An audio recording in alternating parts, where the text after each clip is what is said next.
Ya,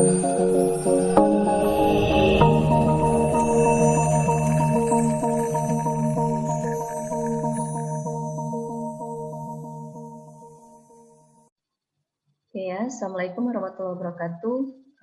Baiklah, di sini kita ketemu lagi ya dengan mata kuliah PPK atau dikenal dengan pengenalan pemrograman komputer. Nah, di sini kita masih menggunakan Visual Basic 2015 ya, di mana di video sebelumnya kita sudah mengenalkan tentang pengoperasian. Nah, di sini kita masih melanjutkan tentang video sebelumnya atau materi kita sebelumnya ya, tentang struktur program keputusan dan juga perulangan. Nah, di sini untuk struktur pemrogramannya kita menggunakan ada dua ya. Yang pertama adalah struktur keputusan, kemudian yang kedua adalah struktur perulangan ya. Di mana untuk struktur keputusan itu ada beberapa poin juga yang akan kita gunakan, di mana yang pertama adalah penggunaan if, then, dan else ya. Nah, struktur keputusan ini biasanya digunakan untuk evaluasi beberapa ekspresi ya, dan bisa menjalankan prosedur itu sesuai dengan hasil dari ekspresi yang dievaluasi. Nah, ekspresinya itu bisa bernilai true atau false ya. Nah, di sini contohnya untuk pengkodingannya ya. If, di mana kondisinya adalah nanti then dengan statementnya apa, kemudian else-nya, statementnya juga apa, pernyataan kita nanti apa. Ingat ya, ada if berarti ada and if.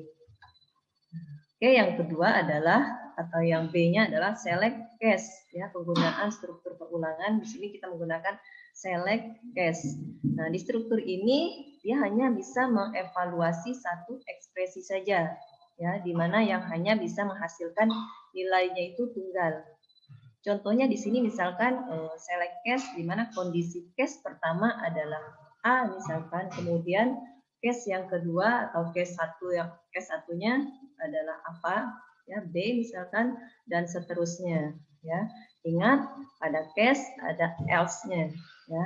Ada select berarti ada and select-nya ya. Oke. Nah, yang kedua itu adalah struktur perulangan. Nah, di sini untuk struktur perulangan kita bisa menggunakan do loop ya, di mana perulangan ini dia memiliki dua cara untuk penggunaannya. Ya, pertama dengan pengecekan kondisi di awal ya atau sebelum, kemudian yang kedua itu bisa dengan pengulangan di akhirnya ya, dengan menggunakan loopnya itu pada saat di akhir ya. Contohnya kalau di awal itu misalkan do while di mana kondisinya apa, nanti pernyataannya apa. Perulangannya kita taruhkan di bawahnya ya. Kemudian untuk yang akhir, nah itu biasanya langsung di mana do langsung ada statementnya. Loopnya adalah baru while katanya, di mana kondisinya apa nanti. Ya, bisa kita lihat di slide berikutnya ya, contohnya seperti apa untuk isi daripada kodingannya. Kemudian while loops ya. Nah, di sini perulangan ini biasanya digunakan untuk melakukan iterasi kode dengan jumlah iterasi yang dapat ditentukan atau tidak terhingga selama kondisinya itu masih memiliki nilai true ya. Di sini misalkan contohnya while kondisinya apa, nanti statementnya apa sesuai dengan kondisi yang diminta ya. Kemudian ada while berarti di sini ada and while. Terus yang C itu adanya for loop ya. Perulangan ini biasanya digunakan untuk melakukan perulangan kode dengan jumlah iterasi yang dapat ditentukan secara eksplisit ya, secara bertukaran. Nah, di sini contohnya menggunakan for, counternya berapa nanti sesuai dengan tipe datanya. Kemudian kita memulai dari berapa sampai berapa. Pernyataannya nanti ada beberapa, misalkan ada 5. Oh, berarti kita mulainya 0, terhitung dari startnya adalah 0, berarti mulai dari 0 sampai 4 karena terhitung sesuai dengan linearnya, dia menghitung berawal dari 0. Jadi 0 to 4 kalau memang ada 4 pilihannya nanti ya.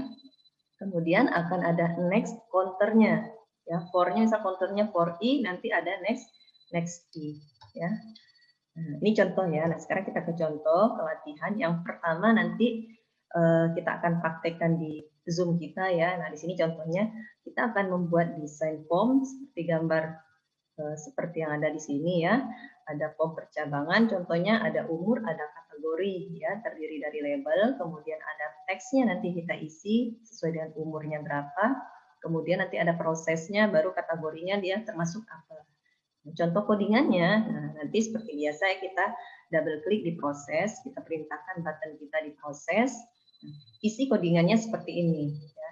Jika text box 1 adalah 17, dan katanya, jika nanti umurnya adalah 17, text box itu adanya di sini ya, text box 1. Jika umurnya 17, dan maka di text box 2-nya dia akan menyatakan bahwa dia adalah remaja. Ya, karena kita sudah mengkodingkan. Jadi kalau misalkan kita isi usianya 17, berarti nanti pernyataan dari textbook keduanya adalah dia remaja. Ya. Kemudian ini contoh ya, masih simple. Nah, untuk latihan yang kedua juga sama, kita masih menggunakan form yang sama, tapi kita desain ulang nanti ya di form berikutnya. Jadi dalam satu project nanti ada banyak form, kita coba ya. Formnya, desain formnya sama, cuman untuk pengkodingannya berbeda sesuai dengan fungsi masing-masing dari slide sebelumnya tadi. Ya, nah di sini ada text box 1 jika dia berusia lebih besar daripada 17, nanti kita isi 18 maka usianya termasuk di kalangan dewasa. Ya, tapi kalau misalkan dia lebih kecil dari 17, maka dikatakan nanti dia anak-anak. Kita input 15, nanti dia akan menyatakan kategorinya dia masih anak-anak. Ya. Kemudian latihan ketiga juga sama ya, nanti masih formnya, desain formnya masih sama sesuai dengan latihan 1 kita. Kondisinya usia di atas 25, ya, kemudian lebih kecil dari 45, maka dia dikategorikan dewasa akhir, artinya apa ya, usia di atas 26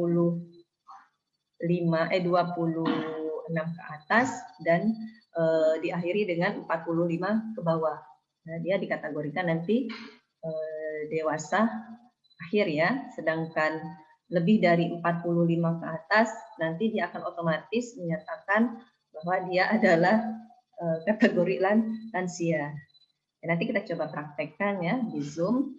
Kemudian untuk yang 4 juga sama ya, perintahnya kategori umurnya lihat lebih besar atau lebih kecilnya sesuai dengan teksnya, maka menyatakan oh ya pekerja atau pelajar atau bisa pensiun sesuai kategori umurnya, baru ada kategorinya ya. Kemudian nah di latihan kelima ini agak berbeda ya, kita coba desain form yang berbeda. Artinya ini kita buat formnya hampir sama, cuman nama labelnya berbeda ya. Ada hari ke dan nama harinya apa. Nanti kita input. Codingnya kita menggunakan case ya. Artinya apa di sini? Kalau adanya case tadi termasuk struktur perulangan ya. Nah, misalkan select case text box 1 itu untuk case 1, maka dia menyatakan nanti isinya adalah Ahad atau hari Minggu ya. Kalau misalkan case-nya 2, kita isi 2, nanti maka dia menyatakan harinya adalah hari Senin. Nah, di sini kalau kita hari ke-1 itu maka dia menunjukkan nanti nama harinya adalah Ahad.